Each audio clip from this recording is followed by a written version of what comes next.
ইসলাম প্রতিষ্ঠার অজুহাত দিয়ে আপনারা অনিসলামী কাজ করবেন, এটা কখনো উলামায়ে দেওবন্দ কওমির ছাত্ররা এক মুহূর্তের জন্য মেনে নেবে না। কি বলেন ঠিক না ভাইরা আমার? কেন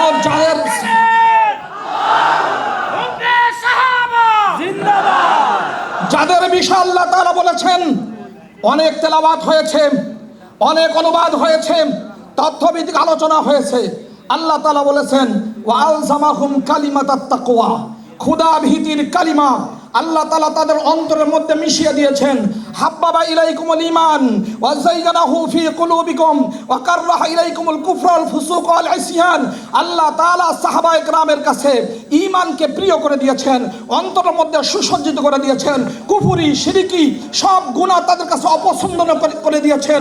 এরপর আল্লাহ রাব্বুল আলামিন বলেছেন উলাইকা হুমুর রাশিদুন, এরা সবাই সঠিক পথের অনুসারী।